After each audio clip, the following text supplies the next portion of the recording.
Hi guys and welcome back to the Bftv show, sponsored by Boyle Sports.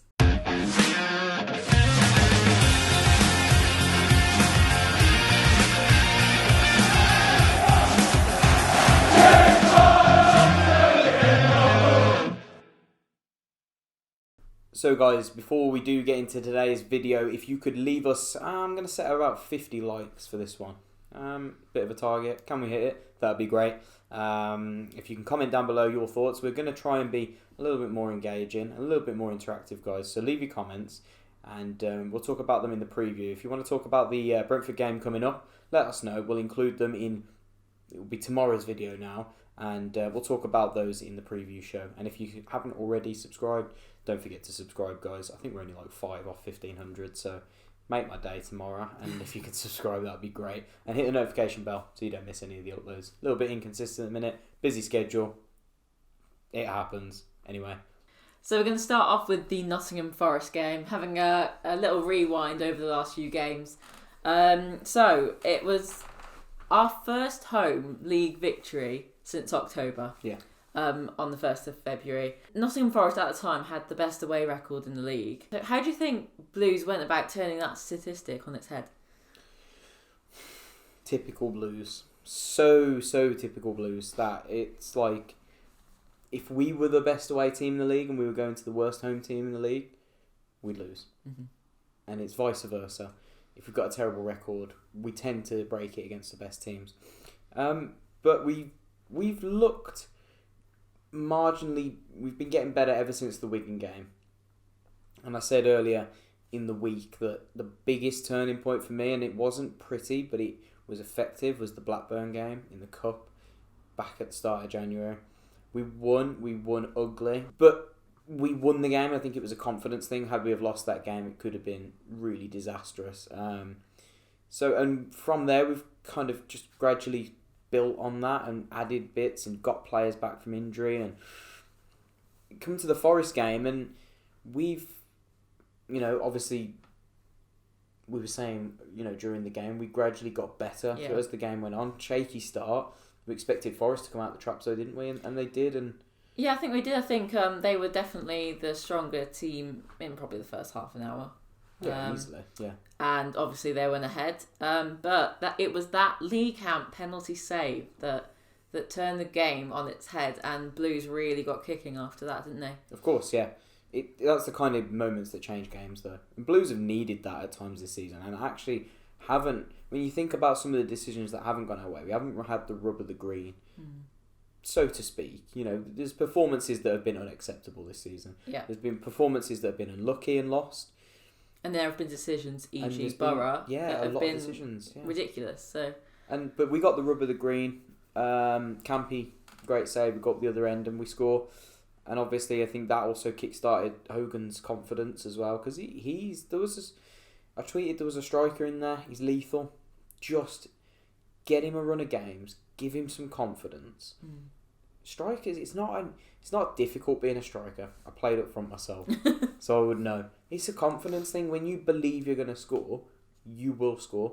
Juki's the same. Juki's hit another bit of a purple patch recently. He's been like it since Christmas, to be honest, because his confidence was back up, and we were using him properly, and he feels more comfortable in that role. Scott Hogan feels comfortable playing as a 2 up front off the big man, and he's feeling comfortable in the system we're playing. Give him that, and you're guaranteed goals. And he goes up the other end, gets the flick down from Juki. Juki wants that. He'll eat that all day long. Bread and butter back post.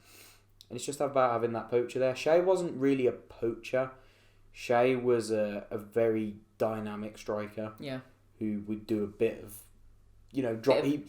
Instead of running in behind, which he did sometimes, he preferred to drop deep, come and get the ball and run with it. Yeah. Nothing wrong with that, but different type of player to Hogan. Hogan will be there on the knockdowns. Shea wasn't all the time. Not his fault. It's not his style. Yeah. So they're going to work really well together. We've seen it, obviously, in every game, but we'll go on to those. But yeah, and from there on, we didn't look like losing. Did you? No. Did you feel like that? No, I didn't think so. I thought we turned a corner, and we definitely looked like there was only one team that's going to actually win the game, and it looked like it was going to be us. We were electric. We were on top of everything, and Forest. It looked like a complete opposite of teams in the table, we looked like we were the ones pushing for promotion instead of Forest. But that's a massive compliment, I think, to the resilience that the team have shown. And then going on to the Coventry game, Hogan couldn't play, obviously. And a big issue, I think. It was a big issue, and Duke didn't start, and it was a very intriguing starting 11. What were your thoughts going into the game, and by half time, what were you thinking? By half time, I was thinking this is crap, but I thought this is crap because we've got no striker. That's not the manager's fault. He's trying to rest players for the league because that is more important. Everybody wants a cup run. I'm loving the cup run that we're going on at the minute a bit. We're doing well, but ultimately everybody wants to do as well as they can in the league. He rested Bella, he rested Gardner, he rested Clark Salter. He rested Dukey. Hogan couldn't play. And I think the team he put out was odd, but the team he put out was a patched up team. And we did alright. All that the game did for me, in the 90 minutes anyway, was show that Jude Bellingham is an incredibly versatile player. Yeah. He can play anywhere, that kid. I bet you could stick him at right back and he'd do a half-decent job. He doesn't shirk a tackle, does he? No. He's a very strong kid, and he's so mature beyond his years.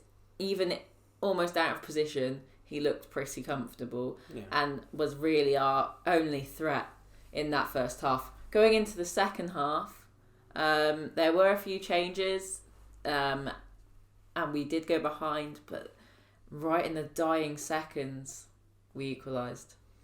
Well, the only other positive to take from that game was character, resilience, which was I've seen a lot of. Most of the season it dipped around Christmas where we didn't look, not that we didn't care, I don't think we've ever looked like we don't care or there's a lack of effort, but resilience, we kind of crumbled at times at Christmas when the pressure was on. And I've noticed that recently we've kind of pulled our sleeves up and gone again. We did it, with Harley Dean, fair play to him. He's really picked up his performances in the last month or so. He's looked close to his best. And it takes a captain to pull us out of that, and he did that superbly. We got to give credit to Coventry in that game. They were superb. They're a good team. They will probably get promoted. Yeah. Be surprised if they don't. But Bella comes up with an absolute fluke/wonder goal. I'm not pinning my opinion on either because I don't know. What do you think, Cross? Shot? Do you think he was going for it, or do you think he was going for Dukey? Well, I think it was just the whole play up to it was incredible. Going behind and then equalising before extra time, and then going behind again in extra time, and then equalising basically at the end of the game. Last kick, wasn't it? It was indeed, and I think it was a shot. I think he just thought, I'm going to try it and go for it. I would have thought so. And his reaction to me showed that wasn't a fluke. I loved that reaction. And what a goal to see live in front of you. I don't think I'll ever forget that. It was incredible. But for us to win a penalty shootout, I was nervous going into it. Yeah. But Lee Camp came up with the goods yet again. Wow. I think if you ever highlight one of Campy's best attributes, it's probably penalties. QPR last season. Yeah. Obviously Middlesbrough. Mm-hmm. The two against Coventry. The Forest one. Yeah, sorry. And I'm pretty sure there's one or two others in there as well I'm thinking of from last season and this season. He's very good from penalties. Yep. Okay, we do a lot of homework and training and we know where the players are going to go that game. But it really is just a law of averages. Yeah, it is. They can change their mind. It's 50-50. But he does well. He always seems to do well against penalties. Maybe it's a psychological thing. He puts them off. I don't know. But yeah, Campy was the hero that night. Yeah. And Leicester in the next round. Yeah, Leicester in the next round. Looking forward to that. I'm looking forward to the atmosphere. Not looking forward to the scoreline. Well, we're not exactly Leicester's level, are we? I think Jamie Vardy will be having a party that day, so... I don't think he'll play Vardy. Do you not think? No, I think he'll play a second string team. Leicester will still want to win that, but they'll play like Iheanacho, Gray, I Albrighton. think what they'll do is I think they'll do their best in the cup, because as long as they can qualify for Champions League, they'd be so happy with that, and to win the cup. Of course. Well, they're never going to catch Liverpool. Nobody's going to catch exactly. Liverpool. So it's top 4 in a cup run for them. But yeah, I see what you mean. That would be the only thing they'd be able to win this season. But they're not secure in the top 4, so they still want to rest players, I think. No, I agree, but I think it could go either way. So we did ask you guys on Twitter what you think, the turnaround is, where you think it's spanning from. We'll go over a few of those, throughout the duration of the show. And we said, what do you think it is? Is it balance? Is it the player we've brought in, or the players? The formation change, we've changed slightly. What is, the reason behind that? Alan's said that Hogan's goals have obviously helped. Of course, yeah, we know since the start of the season that we needed another striker. Yeah, of course, yeah. Stevie Wonder could have seen that. But, he's saying about Gardner as well, and he says that Gardner's form has improved along with camp making, no errors, and his penalty saves have helped, obviously. And yeah, I think his confidence is up massively. He's strutting at the minute. You can see he's puffing his chest, he wants it. And I think Gardner's been absolutely immense this month. Absolutely immense. There really has been almost a change in mentality and attitude in the camp, hasn't there? And they just seem to be. It just seems to be a new lease of life since Christmas, really, since the turn. Since the Wigan game, where it looked rock bottom, we looked defeated as a team. We've pulled it out of the bag, and fair play to absolutely everybody, from the management to the staff to the players. A lot of players have a new lease of life, Dukey and Harley and Campy and Guards. But we can't rest on our laurels. We've got to keep going. We do. You're only as good as your last game, is what my dad always taught me. Yeah. And, they'll only remember your last game. Yeah. So we have to look to the next one at a time, and make sure we go and get the points again in that one. But yeah, Alan's right. There's a lot of players that have picked up form, and a lot of players have cut out the errors, and it does make a huge difference. Small individual errors from each player creates a big problem for the team. But yeah. And then obviously we went on to Bristol on Friday night, didn't we? We did. So Bristol City away, Friday night, under the lights, live on Sky. I think we've broken the curse on Sky now, or we're beginning to. So we went behind in the first minute. It was a mistake by Mark Roberts, who has been incredible for us this season. It was very uncharacteristic by him, but they've been fantastic this season. Why do you think our defence, apart from that mistake, have been so good this season? Balance, isn't it? I think balance in a team, in all over the park, is so vital to a team. If you're lopsided, players look awkward in certain positions, you suffer for it. I.e., Harding goes in at centre back, doesn't like it particularly there. You've got, if you shifted Peds maybe into centre back, as good as we think he might be, you're not naturally a centre back. Yeah. We've found balance. Max on the right, Peds on the left. Good, strong players going forward. 2 centre halves that will head everything. 2 centre halves with a good amount of pace. Both of them not slow. And two centre backs that can play football as well. Yeah. Clark-Salter and Roberts are both good on the ball. At Barnsley, Roberts was outstanding, and in a good passing team as well. But Barnsley have always been a half decent team, passing wise. And Clark-Salter at Vitesse in Holland had like 90% pass accuracy. But yeah, like I say, you've got a lot of quality in that back line. For me, sticking my neck on the line, it's a top 6 back line, if not a top 4 back line in the Championship. I couldn't name you much. There's better individual players in the Championship in most positions, but as a collective group, I couldn't name you much stronger of a back line. You've got West Brom's, they've got a pretty strong back line. Yeah. Leeds have got a different back line, they play very attacking. But I couldn't name you much better. We suffered big time over the Christmas period. Yeah. Injuries. Max has been struggling with a groin problem. Yeah. Peds has been consistent and very unlucky. We lost both centre backs. Harley had took a massive confidence dent.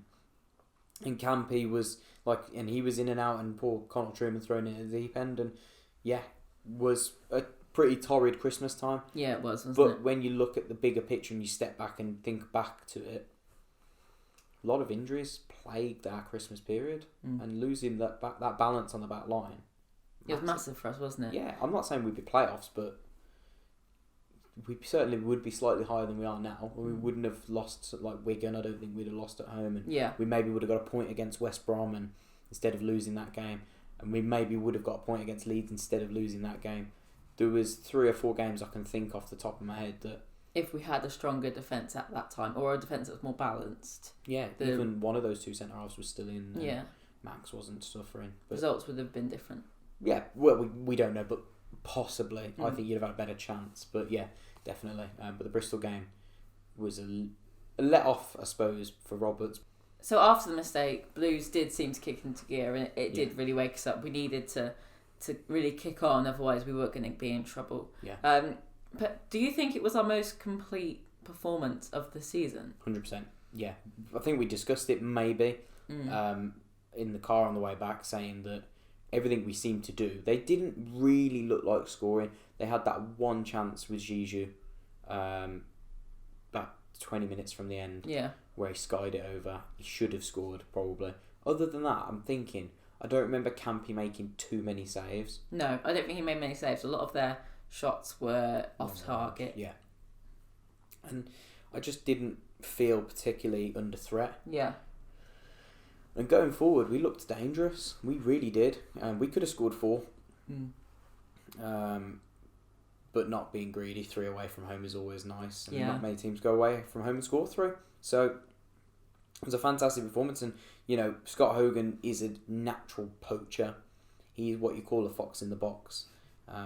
That shot comes in from Bella. He's basically blocked the keeper's view of that shot. Keeper's fumbled it, and he is on the toes to tap it in. That is a poacher. Yeah. We haven't had a poacher for me since maybe Kevin Phillips was a poacher. But he's got different characteristics of Phillips, but definitely a poacher. And you think back to that game, Bella, an incredible signing for Blues. Incredible that he cost... Arguably, would he be our best signing in a while? He's our best signing this season, and that is hard for me to say, because I think Crowley is a ridiculous signing for 750 grand, and he's been so unlucky with injuries this season. Yeah. It was good to see him back on the bench against Barnsley last night, but fantastic player. Technically free, but his wages would have been quite high, and his signing on fees probably quite high as a result of a free transfer. I don't know. Would you say he's better than signing than Crowley?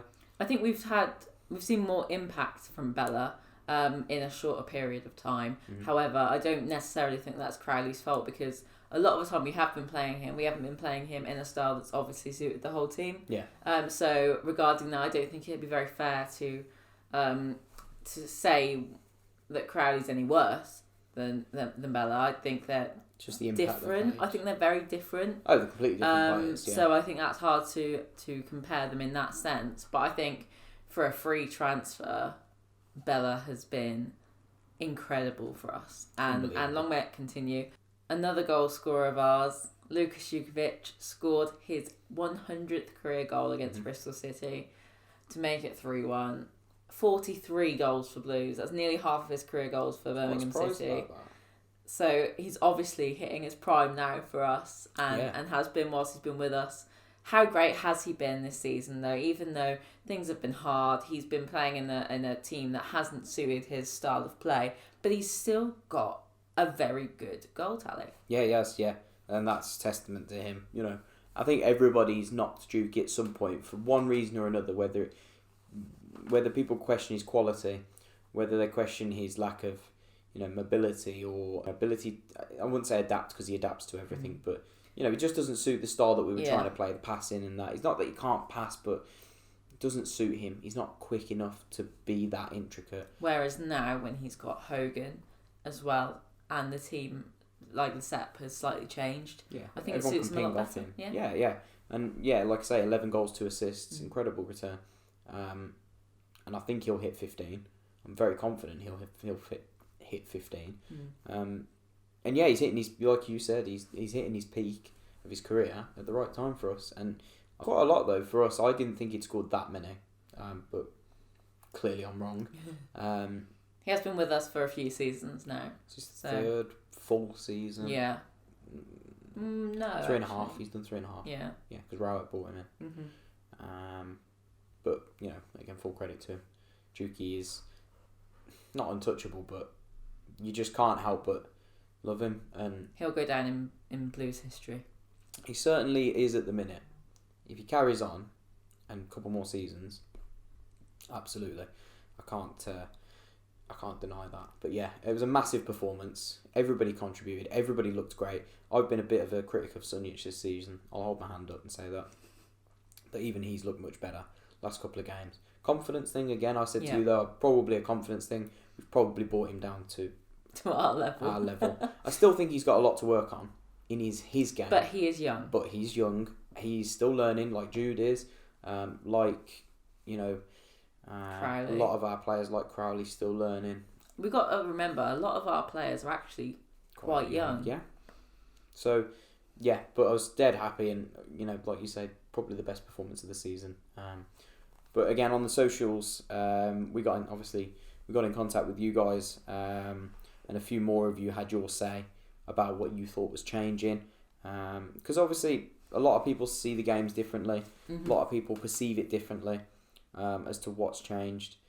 Stephen says the 4-4-2 formation that we've gone with, only playing the tiki-taka stuff in the right areas at the right times, and a striker who is finishing the opportunities we've created for most of the season. Absolutely. Earlier in the season, we were creating so many chances. But we didn't have the right scorer. Yeah, we didn't have a poacher for me.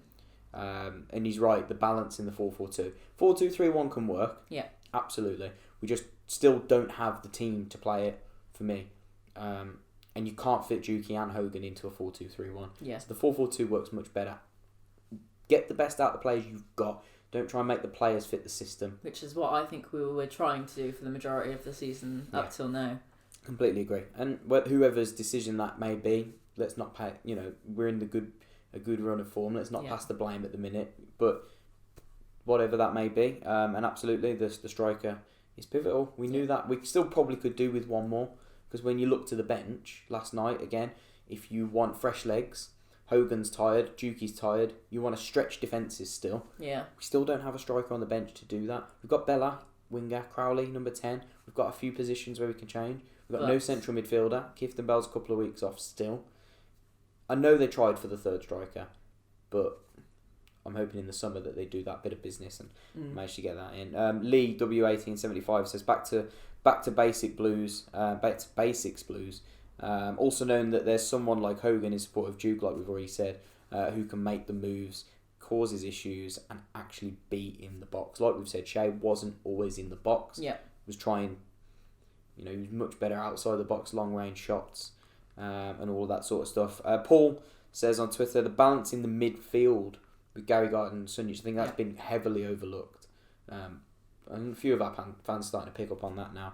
Bella and Bellingham providing the quality to obviously the forwards. Yeah.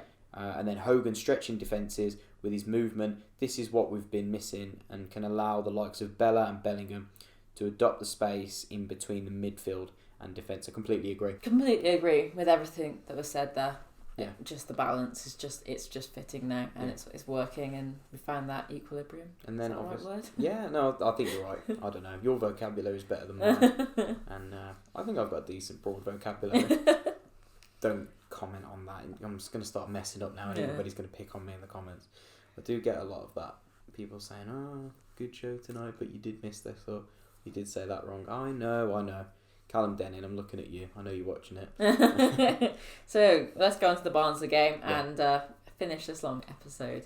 So let's be honest, it was a miserable game. Scrim up north. The weather was terrible, but the on the pitch antics were not much better. It looked very much to be a nothing game.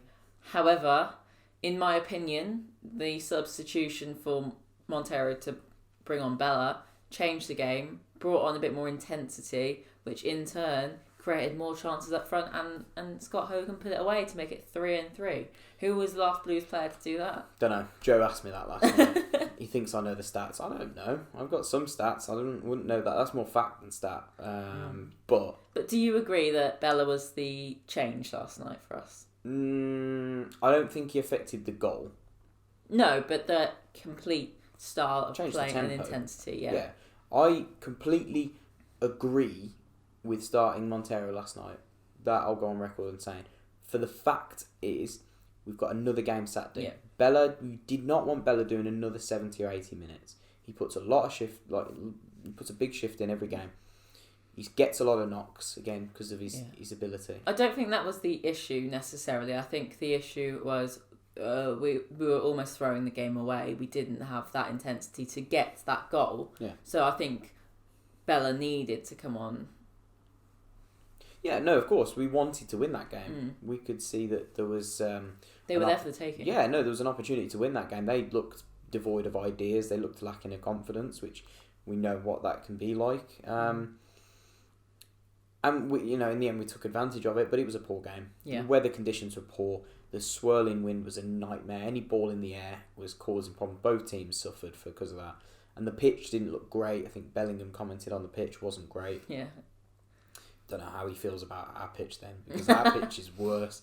But we did the best that we could do, and sometimes you've got to win ugly. I've said that about the Cov game. You've got to win ugly sometimes, and I think that's a lesson we're now learning. Earlier in the season, at times, we kept trying to win nice, pretty football. Sometimes just when the time's right to change the style, be counter-attacking, be gritty and put the ball long sometimes. And then sometimes when you can, like we did against Bristol, get the ball down, knock it round, play football. He did change, but he was always going to. He was a fresh legs anyway. So bringing on fresh legs in that advanced position. No. Montero didn't look, not having a dig at him, he didn't look particularly up for it. Can't blame him. Cold weather in Barnsley, and he could be in Ecuador or wherever he's from in the sunshine. It was a tough game. It's proper English grit, that. And sometimes he's got it, sometimes he's not. He's very hit and miss. I haven't been overly wowed with him. I'm not going to lie, since he's come in. He's had a few... When he first came in, I thought he was liquid. And he was brilliant. And then he got injured. And then... I'm not sure. I just don't think he's massively hit the heights of what we expected him to do. That's not necessarily his fault. No, there's a couple because of obviously we expected more from previous, and maybe he doesn't fit in the team so well. Maybe we're not playing to his strengths. But for me, I think we needed to change the game. We needed to win. Yeah, of course. Yeah. And I think Bella was the right decision. No, of course. Yeah, there's nothing wrong with the change. It's just that, it was always going to happen. He was always going to make that change. But good win. Scotty Hogan. 3 different types of finishes. One was latching onto a drop ball for the Bristol goal, dropped by the keeper, proper stabbing it home. The Forest goal shows that he's a fox in the box. Not plays off Duke, plays off his big striker. Yeah, that was another side of it. And last night was more of showed a lot more ability with that. A great first touch. I knew exactly what he wanted to do. He wanted to roll his man. I knew he was going to try and roll him, but the finish was sublime, and that's what goal scorers do. They will only ever try to go for goal. He wouldn't have done anything else there but spin and shoot. He's tried it a few times and been blocked, and he shows the quality, and it's his pace. He's electric in behind. He's got a lot of, I don't know if you agree, but his movement off the ball is superb. I think he's offering something that we haven't had all season. I think we tried obviously with Marabti and a few other players off Duke, but I don't think. Yeah, no, I was saying I do think Marabti's pretty good. Oh yeah, but what I'm does. saying is it hasn't been as effective, and Hogan is definitely. I didn't want to say it too early on, even though I did. He's definitely the link that we've been missing, because proof's in the pudding. Apart from the Coventry game, which obviously he couldn't play in, we've won all our games that he's played in. Yeah. All of them have been tough games in their own rights. Yeah. And have had their own challenges. but we've still managed that resilience and had that resilience to get on and to win and to climb up that table. Yeah. And if we beat Brentford at the weekend, that's going to be massive, and that's going to be our biggest challenge so far. And that will really tell us about where we can finish at the end of the season, whether we will be a mid-table team, or whether we actually can begin to push. And then we've got to start thinking, do we keep Scott?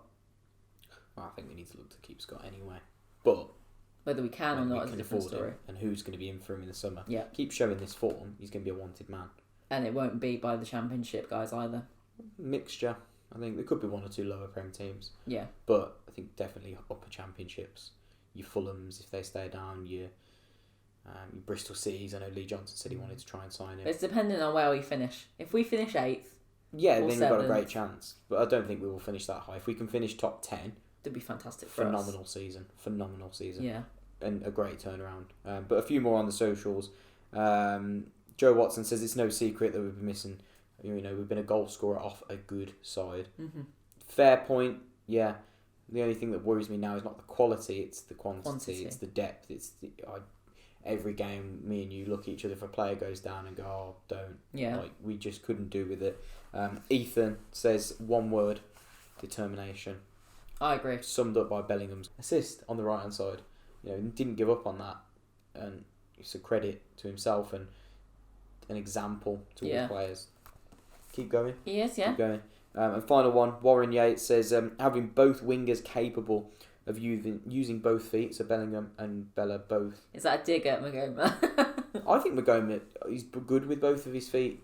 Whether his work rate's there, different kettle of fish. Magoma is so frustrating.